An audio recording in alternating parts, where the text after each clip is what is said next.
Hello, and welcome back to our quiet space. Tonight, our journey takes us not to a time of recorded history, but to a deeper, more mysterious epoch. We are travelling to the vast, wind-swept Salisbury Plain in southern Britain, around the year 2500 BCE. We are going to a place that was already ancient, already sacred, to witness the culmination of a project so ambitious, its true purpose remains a debate to this day. We are going to stand at Stonehenge on the first summer solstice after the great Sarsen stones were raised. Forget the silent grey ruin you have seen in photographs, a lonely circle of weathered stone. We are going to a time when it was new, a time when it was a vibrant, living centre of a civilization, gleaming with freshly worked stone and teeming with the life, the sounds, and the profound beliefs of its creators. Before we begin our pilgrimage, I want to thank you for being here. Your quiet presence is what gives these stories life. If you find a sense of peace and wonder in our travels, a simple like or a subscribe is a deeply appreciated gesture. And as we gather from all around the world, I invite you to leave a comment with your city and time. It is a quiet joy to imagine our community, connected by a shared curiosity in the peaceful hours of the night. Now let the noise and haste of the modern world fall away. Settle into your comfort. Let your breathing become a slow, easy rhythm.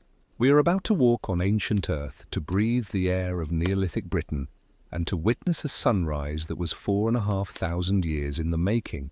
The journey takes days. You are not a solitary traveller, but part of a great, slow-moving river of people. You are walking along ancient trackways, paths worn into the chalky earth by generations of pilgrims and traders before you. You are a farmer, a herder, a member of a clan from the distant western hills, and you have made this journey as your ancestors did, because this time of year, the longest day, the summer solstice, is a time of immense power, and this place is the center of the world. The air is cool and damp, even in summer, filled with the scent of wet earth, of wildflowers, and of the wood smoke that hangs over the countless small encampments you pass along the way. Your clothes are of rough woven wool and softened animal leather. Your shoes are simple hide, stuffed with moss for comfort. You carry a small pack with a bit of dried meat, a piece of hard cheese, and a flint knife. You are surrounded by the sounds of your world, the lowing of the small, shaggy cattle being driven to the gathering, the bleating of sheep, and the constant, low murmur of human voices speaking a language that is all soft consonants and flowing vowels, a language that no one in our time has ever heard. As you crest a long, rolling chalk downland, you see it. Not the stones at first, but the sheer scale of the gathering. The landscape for miles around is a sprawling temporary city. Thousands of people are camped in small family groups. The smoke of 1,000 small cooking fires rises into the grey British sky. The air is thick with the smell of roasting aurochs and pig, the sound a great communal hum of feasting, of trading, of reunion. This is not just a religious event, it is a festival, a national gathering, the most important moment in the calendar. And then you see the sacred landscape itself. It is not an empty plain. The entire area is a vast cemetery dotted with the long, earthen mounds of burial barrows, the homes of the ancient, honoured dead. They are the silent, watching ancestors, and this entire gathering is taking place in their presence. And at the very heart of it all, on a slight rise in the plain, is the great work. The henge, you have been here before in previous years. You saw the great circular ditch and bank when it was first dug, its freshly carved chalk sides a brilliant stark white against the green turf. You saw the arrival of the first sacred stones, the smaller blue stones, which the old stories say were brought by giants from the magical mountains far to the west in Wales. But what you see now stops you in your tracks, and a gasp of pure, unadulterated awe escapes your lips. The great stones have been raised. They are Sarsen's colossal blocks of sandstone, impossibly large, impossibly heavy. They are not the weathered, lichen-covered grey stones of modern times. They are newly worked, their surfaces are pale, creamy white, shimmering in the soft light. They look organic, like the bones of the earth itself, freshly exposed to the sky. The outer circle is complete, a perfect ring of massive uprights, their tops linked by a continuous curving lintel of solid stone. And within that, the truly breathtaking sight, the 5 great trilithons. 5 gateways, each composed of 2 massive uprights with a single, colossal lintel stone laid across their tops, arranged in a horseshoe shape. The central and largest of these trilithons is a structure of such scale and power that it seems to defy the very laws of nature. It is a gateway for the gods. You walk closer, your heart pounding with a mixture of religious fervor and sheer dumbstruck wonder. The raw power of the place is a physical thing. The air around the stones seems to hum with a contained energy. You are now in the midst of the construction's final phases. The area is a hive of activity. This is not a silent, mysterious ruin. It is a noisy, dirty, and glorious building site. You see hundreds of men, their bodies lean and powerful, their skins slick with sweat, working with a rhythmic, focused intensity. You see them using great, rounded dolerite mauls to hammer and dress the surfaces of the stones, the percussive thump, thump, thump of stone on stone, echoing across the plain.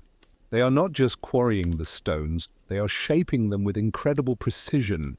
You can see the gentle curving taper of the uprights. You can see the subtle but deliberate entasis, a slight bulge in the middle, a feature the Greeks would later use in their marble temples to create an illusion of perfect straightness. And you see how they have locked the great circle together. They have carved protruding tenons like giant pegs on the top of the uprights and corresponding mortise holes like sockets into the underside of the lintels. They have joined the stones together with the techniques of a master woodworker, translated into a scale of almost unimaginable difficulty. This is not the work of brutes. It is the work of architects, of engineers, of artists of the highest order. You see a team of men working on one of the last lintel stones. It lies on the ground, surrounded by a complex web of timber cribbing and massive wooden levers. They are not using metal tools for the heavy work. Their world is one of wood, stone, rope, and raw, organized human power. An overseer, a man with a quiet, confident authority, is directing them not with shouts, but with a series of rhythmic hand signals. The men chant in time, a low, guttural song of labor, and with each coordinated heave, the great lever creaks, and the stone moves a fraction of an inch. You understand in this moment that the magic of this place is not the magic of wizards or giants. It is the magic of community, the magic of a shared, unshakable purpose. Thousands of people from hundreds of clans over dozens of generations have poured their labor, their belief, and their very lives into this one spot, into this single, monumental idea. You walk the processional avenue, the great earthen roadway that leads to the entrance of the henge. You pass the great heelstone, a single, unworked sarsen that stands like a lonely sentinel.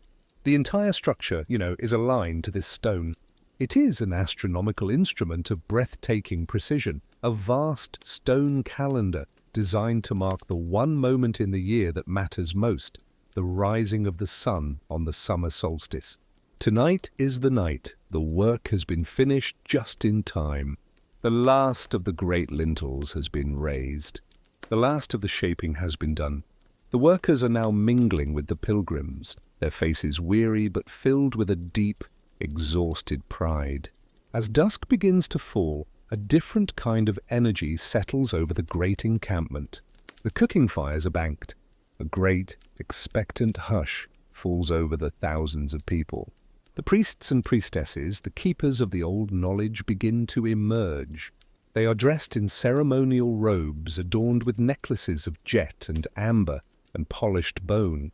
They carry staffs of yew wood and bundles of sacred mistletoe. They lead the people in a slow, solemn procession, into the heart of the stone circle. You follow your heart pounding. To step inside the circle of these great, silent, watchful stones is to step out of the world of the profane and into the world of the sacred. The temperature inside the circle seems to drop. The sound of the wind is different here, a low, resonant hum as it moves past the great stones. You are standing in the center of the universe. Above you, the sky is a deep, star-dusted indigo. Around you, the pale, massive forms of the sarsen stones seem to drink the starlight, their surfaces glowing with a soft, otherworldly luminescence. You are surrounded by your people, 1,000 silent, upturned faces, all watching the northeastern horizon, all waiting for the dawn. The great work is done, the stage is set, and now you are waiting for the gods to make their appearance. The longest night of the year has begun, and you are waiting for the sun.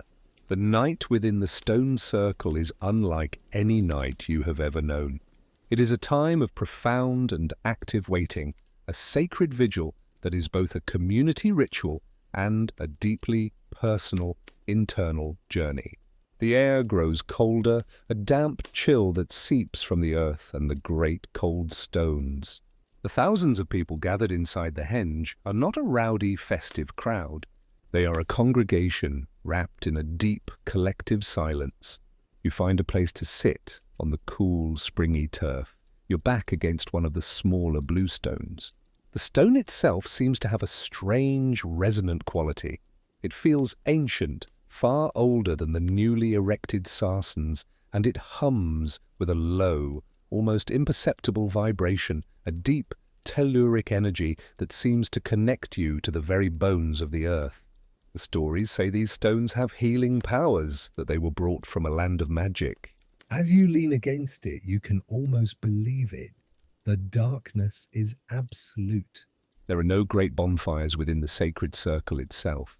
The only light comes from the brilliant, cold diamond dust of the stars.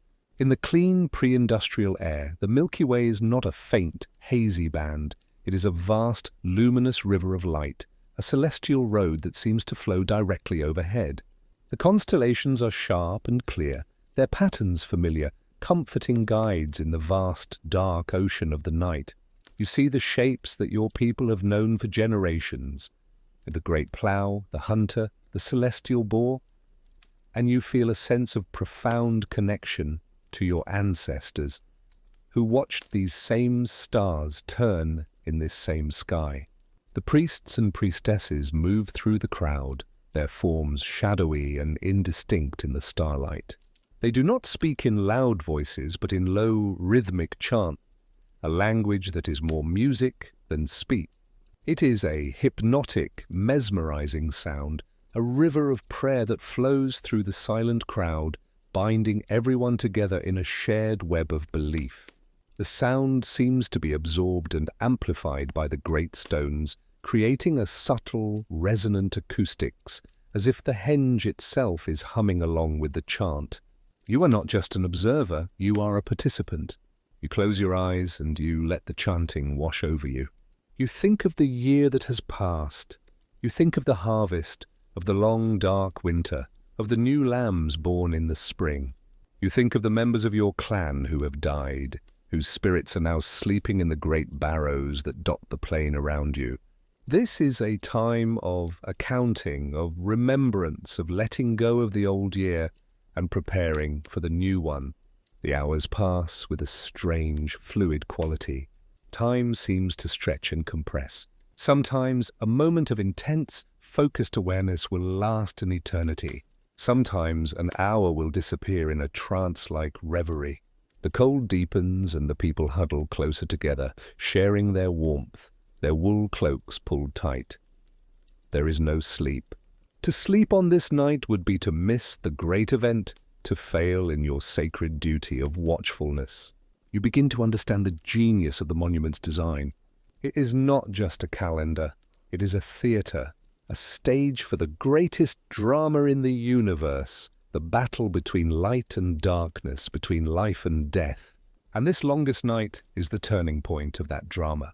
You are all here as witnesses, as participants, to ensure that the light will return, that the sun will be victorious, that the cycle of life will continue. Your presence, your collective will, is a necessary part of the cosmic mechanism. As the night wears on, you notice the slow, majestic turning of the stars.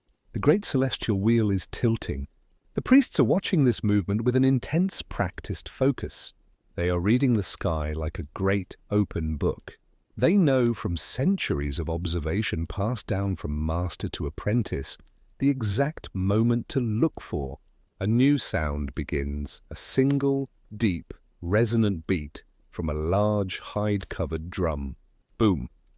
The sound seems to shake the very ground. Then another. Boom.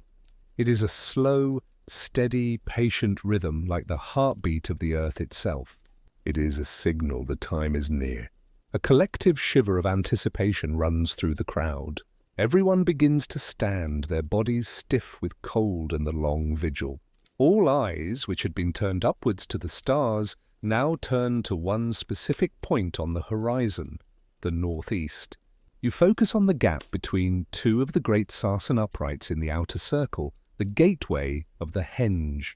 Beyond it, standing alone in the darkness of the avenue, you can just make out the dark, hulking silhouette of the heel stone. This is the alignment. This is the sacred sight line that the entire colossal monument has been designed to create. The sky in the northeast begins to change. The deep, star-dusted black is softening, thinning, becoming a dark, bruised purple. The last few stars on the horizon fade and disappear. A pale, grey, ethereal light begins to seep into the world. It is the false dawn, the first faint whisper of the coming day. The drumming grows faster, more insistent. The chanting of the priests rises in pitch and volume, becoming a powerful, urgent plea. They are calling the sun. They are summoning the light. You are standing now, pressed close against the people around you, a single, unified body of 10,000 souls, all focused on one single, tiny point in the vastness of the universe. Your own heart is beating in time with the great drum. Your breath has caught in your chest. The horizon begins to glow. The purple deepens to a soft rose, then to a brilliant fiery orange. The light is returning to the world, chasing away the cold, grey ghosts of the night. And then it happens. At the very tip of the heel stone, a single, impossibly brilliant point of light appears. The sun. A great collective gasp goes through the crowd, a sound of pure, unadulterated wonder. The point of light swells, becomes a sliver, a crescent, and then the top arc of the sun's disk, perfectly, exactly, balanced on the very peak of the heel's stone. The alignment is breathtaking in its precision. The great stone seems to be holding the sun, presenting it to the world as a sacred offering. A beam of pure golden light shoots from the heel stone down the center of the avenue and through the main gateway of the henge. It strikes the great altar-like stone at the very heart of the horseshoe of trilithons. The inner sanctum of the monument is flooded with the first, clean light of the longest day of the year. The effect is one of overwhelming transformative magic. The pale, ghostly white stones of the sarsens are suddenly ignited, bathed in the warm, golden light of the rising sun. They seem to absorb the light, to come alive, their surfaces glowing as if with an internal fire. The dark, cold, and intimidating space of the night is instantly transformed into a warm, golden, and welcoming temple. The drumming reaches a frantic, ecstatic crescendo. The chanting of the priests becomes a great, triumphant shout of victory. And the crowd, the thousands of people who have stood, watch through the cold darkness, finally release the breath they have been holding in a single, unified, joyous roar. They have done it. Their vigil has been successful. The sun has been reborn. The light has conquered the darkness. The great cycle has turned. Life is assured for another year. You are weeping. You are not even aware of it. Tears of cold, of exhaustion, of sheer, overwhelming beauty and relief are streaming down your face. You are a part of this. You are a tiny, insignificant speck in this vast crowd, but you are also a vital participant in this cosmic event. Your personal hopes, your fears, your small, everyday struggles are all washed away in this great communal wave of joy and transcendence. You begin to understand the true purpose of Stonehenge. It is not just a calendar, an observatory, or a temple. It is an instrument for creating a feeling of profound, deep connection. Connection to the earth beneath your feet. Connection to the cosmos above your head. Connection to the ancestors who are buried in the soil around you. And most importantly, connection to the other people who are standing beside you, sharing this one perfect, breathtaking moment. The priests lead a procession to the central altar stone, now bathed in the solstice sunlight. Offerings are made, the first flowers of summer, a bowl of fresh milk, the sacred branches of the oak tree. These are not offerings to appease a distant, angry God. They are offerings of gratitude, of joy, of a partnership with the great, benevolent forces of the universe. As the sun climbs higher in the sky, flooding the entire plain with warmth and light, the formal ceremony gives way to a more personal, joyous celebration. People embrace each other, they laugh, they share the food they have brought. The great feast of the previous day resumes, but this time it is not a feast of anticipation. It is a feast of consummation. You wander out of the stone circle, your mind in a daze, your soul feeling scoured clean and filled with a quiet, peaceful light. You look back at the great glowing stones. They are no longer just a marvel of engineering. They are a place where you have touched the divine. You have stood at the very center of the turning wheel of the year, and you have felt the raw, beautiful power that drives the universe. You are a small, mortal creature of flesh and blood, but you have been allowed to participate for a few fleeting moments in the eternal dance of the gods. And it is a memory, a feeling that will warm you through the next long, dark winter, a personal, internal sun that will never be extinguished. The dazzling, transcendent moment of the sunrise gives way to the earthly, human business of the day. The summer solstice at Stonehenge is not just a single, sacred moment of astronomical alignment. It is a sprawling, multi-day festival, a combination of a religious pilgrimage, a massive trade fair, and a great annual family reunion. The celestial event is the divine justification, but the human connection is the practical purpose. As the sun climbs higher, the solemnity of the dawn vigil dissolves into a vibrant, chaotic, and joyful celebration. The great stone circle, having fulfilled its primary function as an astronomical theatre, now becomes the backdrop for 1,000 smaller human dramas. The air, which was still and cold in the pre-dawn hours, is now warm and filled with the sounds of life. The laughter of children, the music of bone flutes and skin drums, and the loud, boisterous haggling of traders. You leave the sacred enclosure of the henge and wander back into the vast, temporary city of tents and huts that surrounds it. The cooking fires have been rekindled, and the smell of roasting meat is everywhere. This is a time of feasting, of conspicuous consumption. The clans have brought their best livestock, their fattest pigs, their finest cattle, to be slaughtered and shared in a great communal feast. A man who is generous with his roast aurochs today can expect help from his neighbors when his own harvest is poor in the autumn. It is a social contract written in gestures of hospitality and the currency of shared calories. You join a group from your own region. They are gathered around a large fire, a whole pig turning slowly on a spit. You are handed a piece of the hot, succulent meat on a slab of flatbread. It is the best food you will eat all year. You sit with your kinsmen, sharing food and ale, a thick, sweet, unfiltered brew made from barley. You share stories. You learn the news from your home village, who has been born, who has died, who has married. You have been gone for weeks on this pilgrimage, and this is your reconnection to your own small world. But this gathering is also your connection to the larger world. You walk through the great sprawling marketplace that has sprung up on the plain. It is a dizzying, overwhelming display of the reach and complexity of your civilization. You see traders from the far corners of the island and beyond. There are men from the north, their cloaks pinned with beautiful, polished jet from the coastal cliffs of what will one day be Yorkshire. They are trading these precious black stones for fine, sharp flint axes, quarried and knapped by the master craftsmen who live near the henge itself.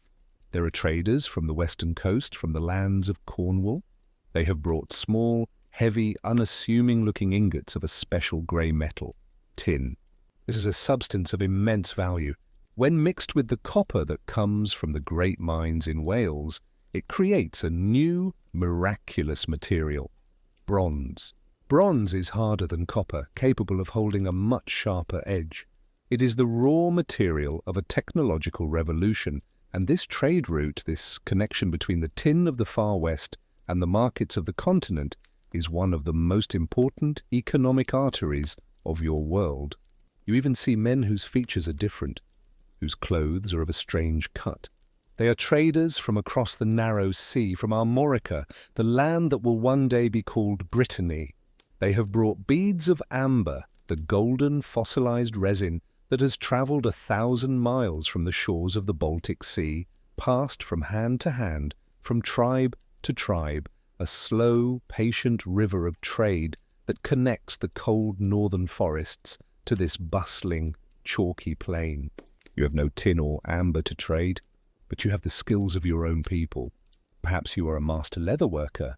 You have brought finely tanned deer hides, softer and more supple than any made locally. You trade one of these hides for a set of new, beautifully crafted flint arrowheads and a small, precious bag of sea salt from the coastal salt pans, a luxury that will make your winter stores taste less bland. This is the hidden purpose of Stonehenge. It is a hub and anchor. Its immense gravitational pull, both sacred and social, draws people and goods from hundreds of miles around, creating a nexus of trade, of communication, and of genetic exchange. Men and women from different clans meet here, fall in love, and form new families, strengthening the social fabric of the entire region. Ideas are traded as well as goods. A new technique for pottery, a better way to haft an axe, a story of a new god from a distant land.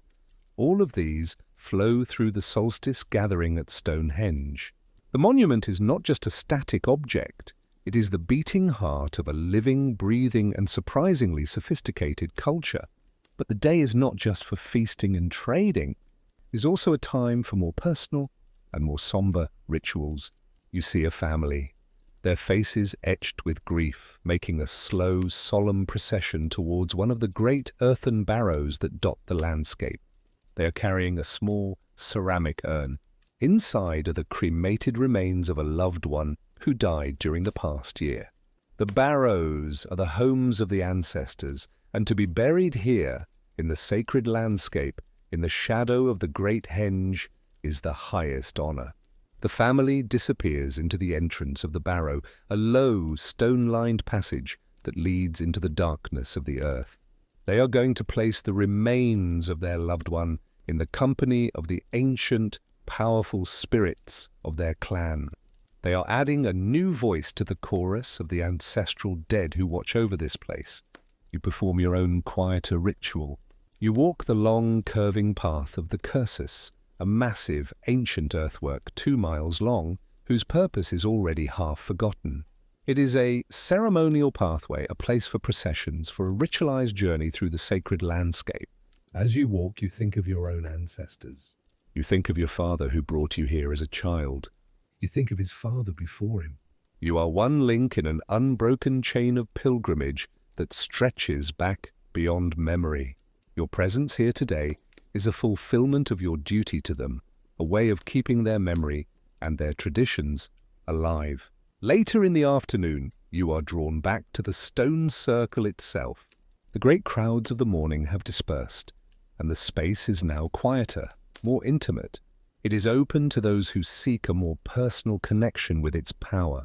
You see a woman, her face marked with a complex, swirling tattoo, sitting with her back against one of the great sarsens, her eyes closed in a deep trance. She is a shaman, a spirit walker, and she is using the concentrated power of this place to journey into the other world, to speak with the spirits of the land and the sky.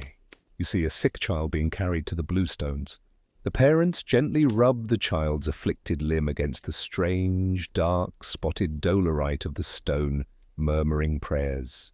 They believe in the healing power of these ancient magical stones, that the deep, telluric energy within them can drive out the sickness and restore the child to health. You do not have a sickness to be healed or a spirit journey to make. You have a question. Your clan's harvest was poor last year. The rains did not come at the right time. You are worried for the future. You walk to the very heart of the henge, to the altar stone, which is still warm from the morning sun. You make a small personal offering. Not a great sacrifice, but a simple, heartfelt gift. You leave a small, beautifully patterned feather from an eagle, a sacred bird that you found on your journey. You stand there, in the center of the turning universe, and you ask the great, silent spirits of the place for their blessing. You ask for rain, you ask for a good harvest.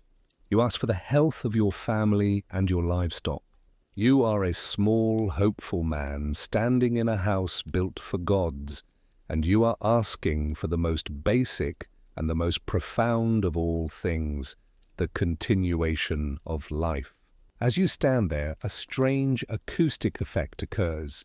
A sudden gust of wind blows across the top of the lintel stones, creating a low, deep, moaning sound, almost like a voice. It is a sound that has been heard by countless people here, a sound that has been interpreted as the voice of the gods, the whisper of the ancestors. It is a simple trick of the wind and the stone, but in this place, on this day, it feels like an answer. You leave the stone circle feeling a sense of deep, quiet peace. Your prayer has been heard. The day's feasting, its trading, its rituals, all of it has served to restore your own sense of balance, your own place in the great, interconnected web of the world. You are not just a farmer from a small village.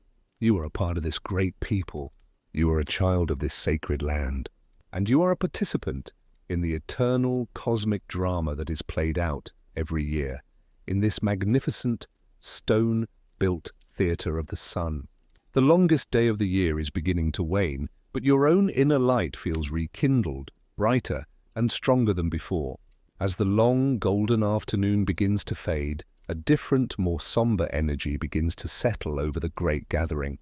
The joyous feasting and the boisterous trading slowly subside, replaced by a sense of quiet, almost nervous anticipation. The sun has passed its zenith. The great turning point of the year is over. Now begins the slow, inexorable slide back towards the darkness of winter. And this transition requires a different kind of ritual, one that is not about celebration, but about payment. About sacrifice. The world of your people is not a gentle pastoral paradise. It is a world of harsh realities. Life is a constant, precarious balance between plenty and starvation, health and sickness, order and chaos. And the spirits of the land, the gods of the earth and sky, are not always benevolent. They are powerful, capricious beings who demand respect, who require payment for their gifts. The gift of the sun's return, the gift of a good harvest, the gift of life itself, these things are not free. They must be paid for with a gift in return. The most powerful gift of all. You are drawn, along with a great, silent crowd, to a different part of the sacred landscape. Not to the great stone circle of Stonehenge itself, but to a nearby, and in some ways more ancient and unsettling, monument. It is Woodhenge, a great circular enclosure marked not by stone, but by a series of massive concentric rings of timber posts, their tops carved with strange, haunting, vaguely human-like faces. At the very center of this wooden circle is a small child's grave, a reminder that this, too, is a place of the dead. But the focus of the ritual is not the grave. It is a large, flat-topped stone that has been set in the earth nearby. It is not an altar in the way you might imagine. It is a butcher's block. The priests lead a procession into the center of the circle. They are not leading a fine bull or a prize pig for sacrifice. They are leading a man. He's not a captive from a rival tribe taken in war. He is one of your own people. You recognize his clan's tattoos, the swirling blue patterns on his arms. He is a man who has committed a terrible crime during the past year. A murder, a violation of a sacred taboo. An act that has disrupted the delicate balance, the mart, of the community. His crime has created a stain, a debt to the gods that must be wiped clean. The man is not struggling. He is not weeping. He walks with a strange, almost serene resignation. Perhaps he has been given a powerful, mind-altering drink made from mushrooms or poppy seeds. Or perhaps he has accepted his fate, understanding that his death is necessary to restore the balance he has broken. His sacrifice is not just a punishment, it is a sacred act of purification for the entire community. He's laid upon the stone. The crowd is absolutely silent, their faces a mixture of fear, of pity, and of a deep religious awe. The chief priest raises a magnificent bronze axe. It is not a tool for chopping wood. It is a ceremonial weapon, its surface polished to a mirror shine, its edge honed to a razor's sharpness. The setting sun glints on the bronze, a single, fiery flash of light. The priest chants, his voice a low, powerful invocation to the old, dark gods of the earth. He's not asking for forgiveness. He is offering a payment. A life for a life. A debt of blood to be paid in blood, to ensure the continued life of the people. You watch your stomach a cold, tight knot. This is the dark side of the beautiful cosmic order you witnessed at dawn. The universe is a balance of light and dark, of creation and destruction. And to maintain that balance, both sides must be honored. You honored the light with your joyous vigil. Now you must honor the darkness with this terrible, necessary act. The axe falls, the crowd lets out a single, unified, shuddering sigh. The debt is paid, the balance is restored. The man's spirit is released, a powerful and now purified offering to the earth. His body will be taken to one of the barrows and buried with the honor of a man who has fulfilled his final, terrible duty to his people. You turn away, feeling a profound sense of unease. Your modern sensibilities, the ghost of your future self, are screaming in protest. This is murder. This is a brutal, savage ritual. But to the people around you, this is not savagery, it is justice. It is a necessary, sacred, and deeply meaningful act that ensures the survival of their world.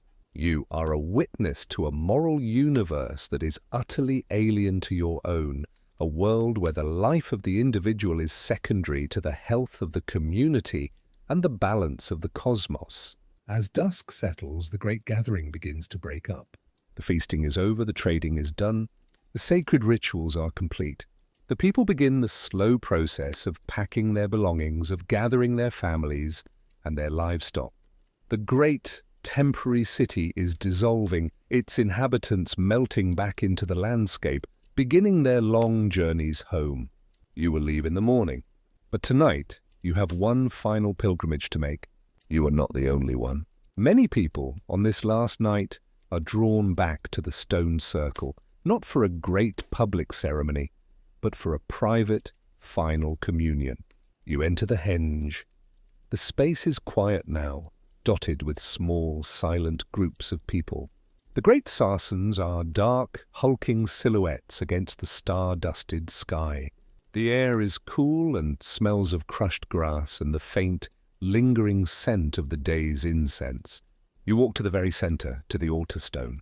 Your small offering of an eagle feather is still there, undisturbed.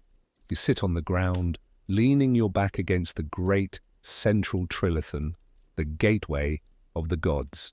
You are tired. A deep, profound exhaustion that is not just physical, but emotional and spiritual. You have witnessed the full spectrum of human experience in a single day, the highest joy, the deepest grief, the most profound faith, and the most terrible, sacred violence. You look up through the great stone window of the trilithon at the night sky. and you begin to understand the monument in a new way. It is not just a solar calendar. It is a lunar one as well. The alignments of the stones, the station stones, the Aubrey holes, they also mark the cycles of the moon, the major and minor standstills that occur on an 18.6-year cycle. This is a place that reconciles the two great opposing forces of the sky. The sun, the source of light, of life, of masculine power, predictable and constant in its annual journey. And the moon, the source of the tides, of the mysteries of the night, of feminine power, complex and subtle in its long, looping dance. Stonehenge is a place of balance. It is a place that unites opposites, light and dark, sun and moon. Life and death, the world of the living above ground and the world of the ancestors below. The stone circle of the henge and the wooden circle of Woodhenge. The enduring eternal stone and the decaying mortal wood. It is a great working model of the entire universe, a philosophical diagram written in earth and stone. And its purpose is not just to mark time, but to maintain harmony, to hold these great opposing forces in a state of perfect creative tension. You think of the man who was sacrificed. His death was a part of this harmony. A dark, terrible note, but a necessary one to complete the chord. You do not have to accept it. You do not have to condone it. You only have to understand that to the people who built this place, it was an essential part of the music of the cosmos. You are left with a feeling of profound humility. You are a creature of a different time, of a different understanding. You came here, perhaps, with a sense of modern superiority, with your knowledge of physics and astronomy, but you realize that these people, your Neolithic ancestors, were not primitive. They were simply different. Their science was a religion. Their religion was a science, and they had a deeper, more intimate, and more holistic understanding of their place in the universe than you have ever dreamed of. You reach into your pouch and take out the small flint arrowhead you traded for. You run your thumb over its sharp, perfectly flaked edge. It is an object of incredible skill and deadly function, but it is also an object of beauty. It is the product of a mind that did not see a separation between art and utility, between the sacred and the profane. You have stood at Stonehenge on its first and most glorious solstice. You have witnessed the moment of its consecration, and it has changed you. It has stripped you of your modern certainties and left you with a deep and unsettling sense of wonder.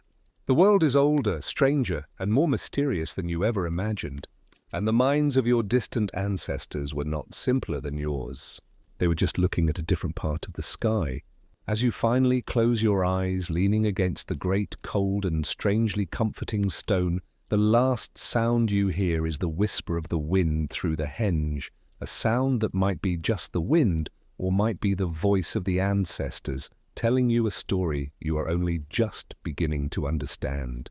The solstice gathering is the peak, the brilliant sun-drenched climax of the year. The days that follow are a slow, gentle descent, a return to the ordinary rhythms of life. You leave the great encampment, which is now a sea of trampled grass and the grey ghosts of 1,000 campfires. You begin your long journey home, your mind and soul overflowing with the experiences of the festival. You walk back along the ancient trackways, but you are a different person than the one who arrived. You carry yourself differently, the world looks different. The sky is not just a canopy of air. It is a great, turning clockwork whose secrets you have been allowed to glimpse. The earth beneath your feet is not just soil, it is the sacred sleeping body of the ancestors. You have been to the Axis Mundi, the center of the world, and you carry a piece of that centeredness back with you, a quiet internal compass that will guide you through the coming year. When you return to your small village of wattle and daub roundhouses, you are a person of new and subtle importance. You have been to the great henge. You have seen the sunrise. You are a witness. In the long dark nights of the coming winter, as the clan huddles around the central hearth, you will be the one who tells the story. You will describe the great glowing stones. You will imitate the chants of the priests. You will recount the moment the first ray of sun struck the altar stone. You will become a storyteller, a carrier of the sacred memory, a vital link in the chain of oral tradition that is the only library your people possess. You live out the rest of your life, the seasons turn. You plant your meager crops of barley and wheat. You tend your livestock, you raise your children. You grow old, and every few years, if you are strong enough, you make the long pilgrimage back to the Salisbury Plain. And with each visit, you notice small, subtle changes. The great henge, which seemed so new and pristine on that first solstice, is beginning to age. The brilliant creamy white of the newly worked sarsen stone is slowly weathering to a soft, mottled grey. Lichen, the first and most patient of colonists, is beginning to paint the surfaces with patches of green and yellow. The sharp, clean edges of the carvings are softening, worn by 1,000 years of wind and rain. The monument is slowly, gracefully surrendering itself back to nature. The culture is changing too. The world is becoming more connected but also more violent. The old, relatively peaceful Neolithic world of your youth is giving way to the new realities of the Bronze Age. The bronze axe, which was once a rare ceremonial object used by the high priests, is now becoming a more common tool and a more common weapon. You see it in the people who come to the solstice gathering. There are more warriors, their cloaks pinned with fine bronze brooches, their belts carrying the new, leaf-shaped bronze swords. The old clan-based society is slowly being replaced by a more hierarchical one, a world of powerful chieftains and warrior elites whose power is based not just on tradition, but on the control of the new, precious metal. The rituals at the henge begin to change. They become more martial, more focused on the glorification of these new chieftains. The offerings are no longer just of flowers and milk, but of captured weapons, of bronze shields deliberately broken and offered to the gods of war. The character of the place is subtly shifting from a temple of celestial harmony to a stage for the display of earthly power. Generations pass. Your children and your children's children continue the pilgrimage, but for them, the original meaning of the place is becoming more distant. The precise astronomical knowledge that guided the hands of the original builders is beginning to fade. The oral traditions are passed down, but like a story retold 1,000 times, details are lost, meanings are altered. The henge is still a sacred place, a place of immense power, but the understanding of how that power works, the precise mathematical science behind the magic, is becoming the secret knowledge of a smaller and smaller group of elite priests. The great monument itself begins to fall into disrepair. One of the great trilithons, perhaps weakened by a subtle shift in the earth or a particularly harsh winter frost, collapses. The massive lintel stone falls, smashing into the ground with a sound that must have felt like the end of the world. But the society no longer has the collective will, the social organization, or perhaps even the engineering knowledge to raise it again. The wound is left untended. The perfect circle is broken. The focus of worship in the region begins to shift. New, smaller, and more localized sacred sites spring up. The single unifying power of the great henge is fragmenting. The world is becoming more complex, more regionalized. The great national festival of the Solstice at Stonehenge, which once drew people from every corner of the island, shrinks. It becomes a more local affair, still important, but no longer the undisputed center of the universe. We now move forward through the long, quiet centuries of the Late Bronze Age and the Iron Age. A new people, the Celts, arrive in Britain, bringing with them a new language, new technologies, and new gods. They see the great, grey, and already ancient ruins on the Salisbury Plain. They do not know who built it. The original builders, the people of your clan, have been absorbed, replaced, their language and their specific traditions lost to time. The Celts recognize the place as one of immense power. Their own priests, the Druids, may have used it for their own ceremonies. It is a place that is perfectly aligned with the sun and the moon, and these are the central elements of their own faith. But they are adopting a ruin. They are repurposing a technology whose original operating manual has been lost. The connection between the builders and the monument is now completely severed. Then come the Romans, they conquer Britain. They are master engineers and administrators, but they have little reverence for the primitive monuments of the conquered natives. They build their straight, logical roads, sometimes right through the middle of older, more sacred landscapes. To them, Stonehenge is a curiosity, a place of local superstition, perhaps the temple of a strange, barbaric cult. They record its existence, they marvel at its scale, but they do not understand its meaning. It is a relic of a world they have superseded. After the Romans leave, new waves of invaders arrive. The Angles, the Saxons, the Jutes, the old Celtic Roman world collapses.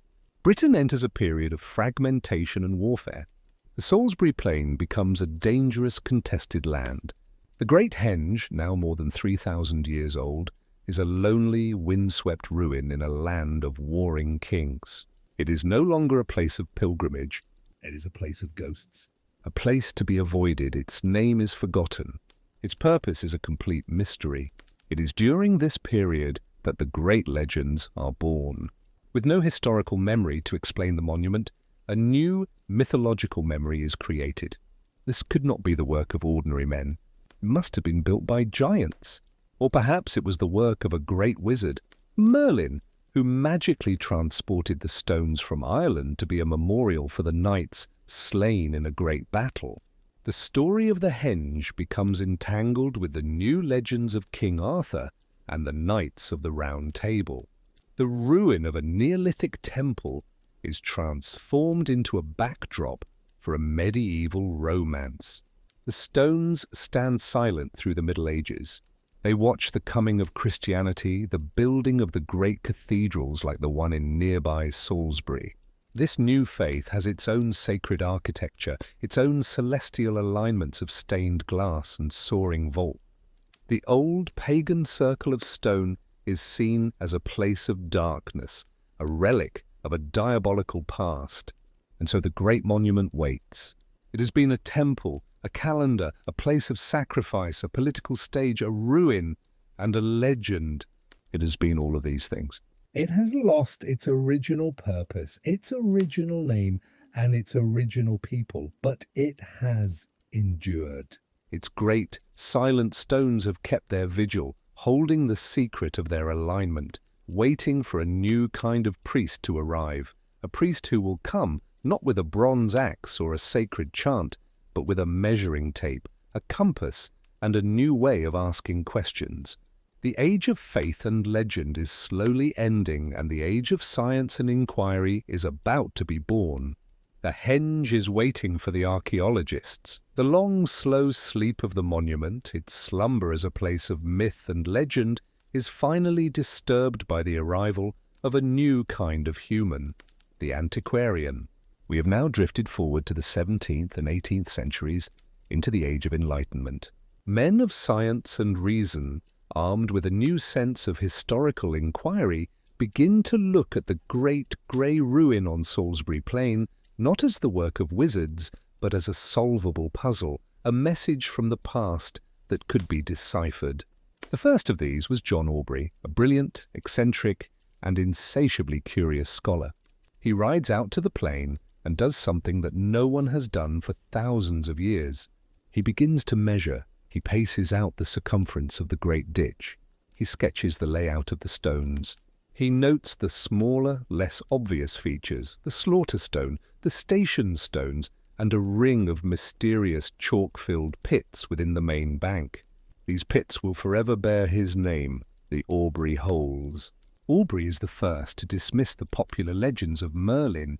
He looks at the sheer brute force engineering, and he correctly, though controversially, attributes the monument to the primitive ancient Britons.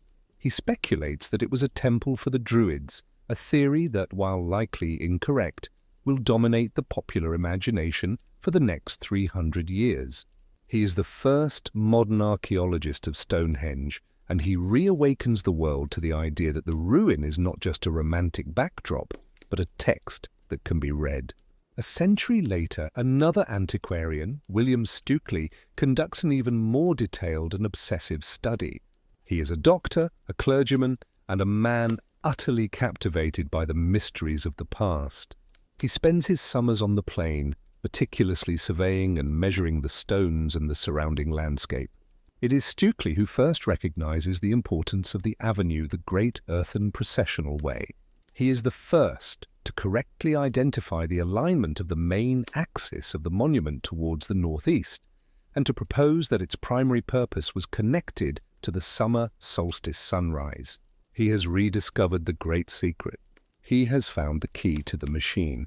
But he too sees it through the lens of his own time. A devout, if eccentric, Christian, he cannot fully accept that this magnificent scientific temple was the work of pagan savages. Instead, he tries to connect it to the biblical patriarchs, seeing the Druids as a lost tribe of ancient, pre-Christian monotheists. He has found the right answer, but he is working from the wrong history. The 19th and 20th centuries bring the full force of modern archaeology to bear on the site. Great excavations are conducted. The ground around the stones, which has held its secrets for 4 millennia, is finally asked to speak. And it does. Archaeologists unearth the tools of the builders, the heavy, rounded dolerite mauls used to hammer the great sarsens, the antler picks and shoulder-blade shovels used to dig the ditches and the stone holes. They find the graves of the ancestors in the barrows, and within them the ghostly outlines of bodies buried with their precious bronze daggers and amber beads, giving a face to the people who worshipped here. They discover the true, astonishing story of the bluestones. Geologists, by analyzing the specific mineral composition of the stones, are able to trace their exact origin, not just to Wales, but to a specific set of rocky outcrops in the Preseli Hills. The discovery is staggering. It means that these smaller stones, some weighing up to 4 tons, were quarried and then transported over 150 miles across land and sea in a feat of logistics and sheer, stubborn will that is almost beyond comprehension. Why? What was so special about these specific stones that an entire civilization would dedicate such immense resources to bringing them here? The question remains one of the site's most profound and unanswered mysteries. And then comes the new science of archaeoastronomy. In the 1960s, a Boston University professor named Gerald Hawkins uses a new and powerful tool, an early computer, to analyze the alignments of Stonehenge. He inputs the positions of every stone, every post hole, every significant feature. He programs the computer to calculate the celestial alignments for the era of 2500 BCE. The results are a revelation. The computer confirms with mathematical certainty what Stukely had suspected. Stonehenge is not just a simple solstice alignment. It is a complex and sophisticated astronomical observatory. It can be used to predict not just the solstices and equinoxes, but the more complex cycles of the moon, and even, Hawkins controversially claimed, eclipses. The world is stunned. The image of the primitive Neolithic farmer is shattered forever. The builders of Stonehenge were not grunting savages. They were brilliant, patient, naked-eyed astronomers, Stone Age scientists who possessed a level of sophisticated, long-term observational knowledge that modern science had profoundly underestimated. The monument is once again transformed. It is no longer a Druid temple or a king's memorial. It is a celestial computer built of stone. But for every answer the archaeologists and astronomers provide, the deeper, more human questions remain. The science can tell us what they did, and to some extent, how they did it. But it cannot tell us why this specific spot on the vast, empty Salisbury Plain? Why the almost insane effort of transporting the bluestones from so far away? What was the precise nature of the rituals they performed here? What were the chants they sang as the sun rose on the solstice? What was the meaning of the strange carvings, the daggers and axes that have been found faintly etched on some of the stones? These are the questions that science cannot answer. These are the questions that belong to the realm of the human spirit, to the deep, silent world of faith and belief that motivated this entire, colossal undertaking. And so we arrive in the modern era, our own time. Stonehenge is now one of the most famous and most protected monuments in the world. It is surrounded by a fence managed by heritage organizations. You can no longer walk among the stones, you cannot touch them. The raw, intimate connection that you, the pilgrim, experienced on that first solstice is now gone, replaced by a more distant, more curated, more scientific form of appreciation. We have learned so much. We have unraveled its geometry. We have decoded its astronomy. We have analyzed its geology. We have dug up its bones. We have, in a sense, dissected the body of the great monument. But have we lost its soul? In our quest for scientific certainty, for measurable facts and logical explanations, have we lost the ability to connect with the profound, intuitive, and spiritual wisdom that animated its creators? We can now predict the solstice sunrise to the exact second with a smartphone app. But do we feel it in our bones as our ancestors did? Do we see it as a moment of cosmic rebirth, a sacred guarantee of our own survival? The great monument stands, as it always has, in a state of profound and patient silence. It has absorbed all our theories, all our measurements, all our questions, and it holds them within its great grey heart. It has been a temple, a tomb, a ruin, a legend, a calendar, and an observatory. And now it has become something new. It has become a mirror. We look at Stonehenge and we see a reflection of ourselves. We see the enduring human quest for meaning, the desire to find our place in the cosmos. We see the power of a shared idea to create something far greater than any single individual. We see the fragile, precious, and often broken chain of knowledge that connects us to our deepest past. And we see the profound, humbling truth that there are some mysteries that can never be fully solved, some questions whose power lies not in the answer, but in the asking. The great work is done, but the great conversation, the dialogue between us and the stones continues, and it is a conversation that may never end. And so we arrive at the end of our long watch, our quiet pilgrimage through the deep past. We have stood in the pre-dawn chill on the Salisbury Plain, a single, hopeful soul among thousands, and we have felt the first, clean rays of the solstice sun warm our faces. We have witnessed the sacred rites, the joyous feasts, the brutal necessary sacrifices. We have drifted through the long, silent centuries of forgetting and have awakened again in an age of scientific rediscovery.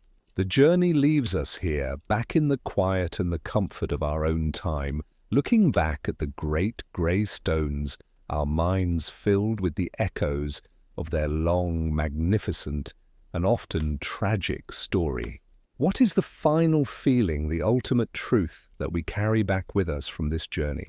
After all the astronomy has been calculated, all the archaeological trenches have been dug, all the anthropological theories have been debated, what does Stonehenge ultimately say to us in the deep stillness of the night as we prepare to let go of the waking world? Perhaps the most profound realization, the one that settles most deeply in the soul, is a sense of profound humility.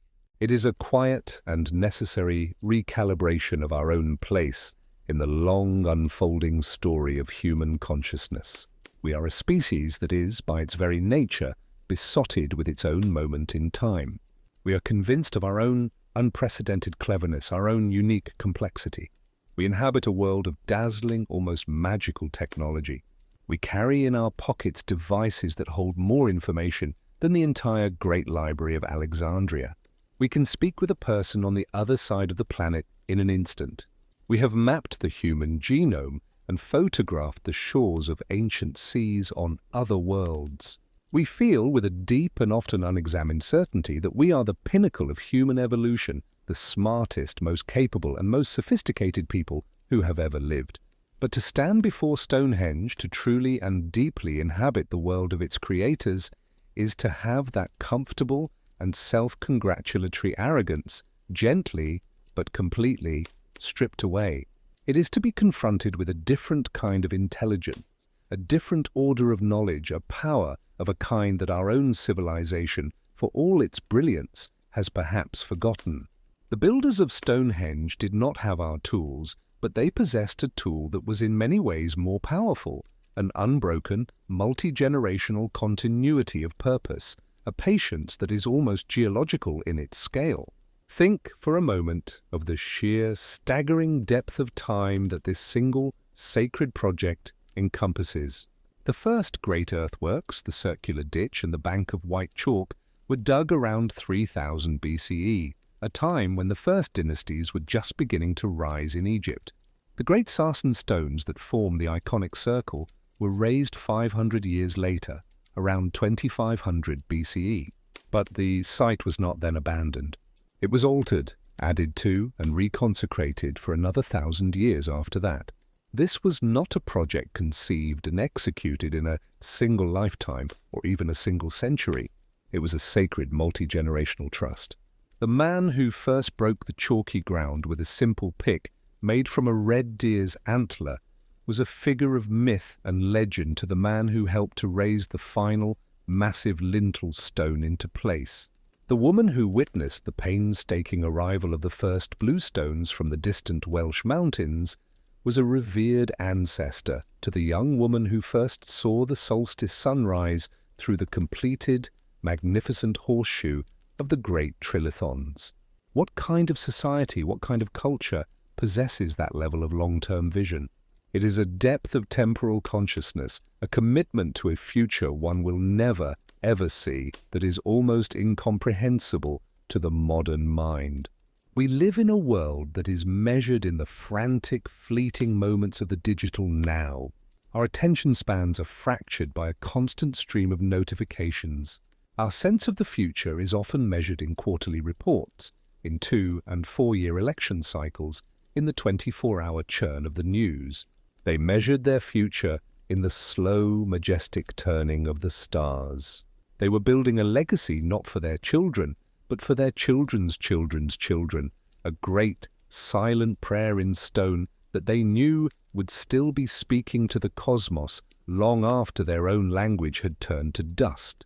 The patience of the engineers and the laborers who solved logistical problems of a colossal scale with nothing more than wood and rope and animal fat and an encyclopedic, intuitive understanding of friction and leverage and gravity.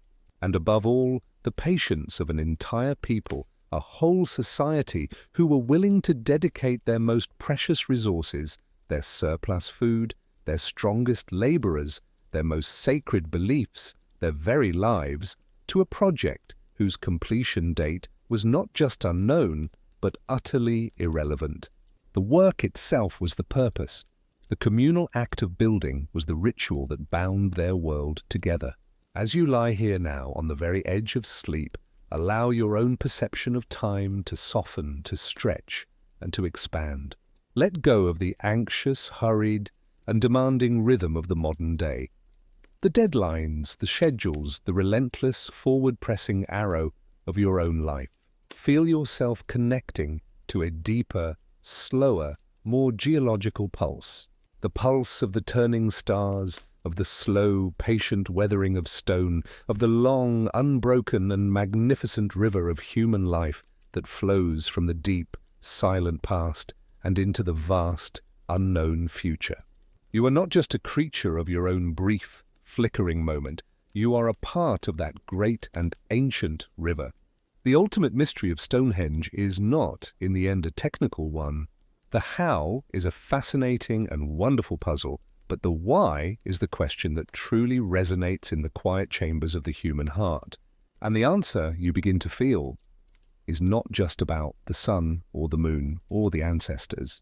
The answer is about what the project created in the people who built it. In dedicating themselves to this monumental, transcendent, and seemingly impossible task, they forged a society. They created a center for their scattered tribal world. They built a physical manifestation of their worldview, a place that gave their lives a meaning that transcended the simple, brutal, and often short struggle for daily survival. The henge was a social engine. The act of building it, the need to organize labor, to provision workers, to coordinate the efforts of thousands of people, was what transformed a collection of disparate clans into a unified, sophisticated, and powerful culture. The monument did not just reflect their society. In a very real sense, it created it. The great silent stones are not a message that was left for us. They were not built with our distant future curiosity in mind. They were a message sent upwards and inwards and outwards. They were a conversation between a people and their cosmos, a prayer, an offering, a declaration of their place in the universe, written in a language of stone and alignment and sacred geometry. We are merely the fortunate and perhaps unworthy inheritors of a single, magnificent, and now silent side of that ancient dialogue. And perhaps that is why the place retains its elemental, enduring power. Its profound silence is a canvas. It absorbs all our theories, our science, our myths, our romantic notions, and it offers nothing back but its own magnificent, stoic, and unyielding presence. It refuses to be fully explained, to be neatly packaged and understood. It remains stubbornly and beautifully a mystery. And in doing so, it forces us to confront the limits of our own knowledge, the boundaries of our own understanding. It reminds us that there are ways of knowing, ways of being in the world that are not our own and that are not necessarily inferior. As you finally let go, as the waking world begins to dissolve into the soft, borderless and peaceful landscape of dreams, see the great henge one final time. See it not as a cold ruin, but as it was in its moment of glory. A brilliant, living temple of light and sound and faith. Feel the ground beneath you tremble with the deep, resonant beat of the great drum. Hear the ghostly, melodic echo of the priest's chant on the solstice wind. See the first, clean, golden ray of sunrise pierce the pre-dawn darkness, striking the heart of the circle and bringing the pale, cold stones to warm, vibrant life. Let this be the final image. A testament not to what we have lost, but to what we, as a species, are and have always been capable of. The capacity for a shared dream so powerful, so compelling, that it can move mountains of stone. The ability to work together across the vast and seemingly unbridgeable gulf of generations towards a goal that is beautiful and sacred and utterly, magnificently impractical.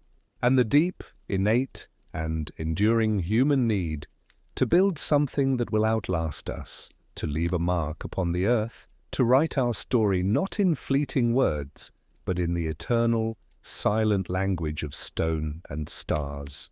The great work is done. The great vigil is over. The long journey is complete, and now your own quiet, nightly work of memory and restoration can begin. The journey is complete. Sleep now. Sleep well.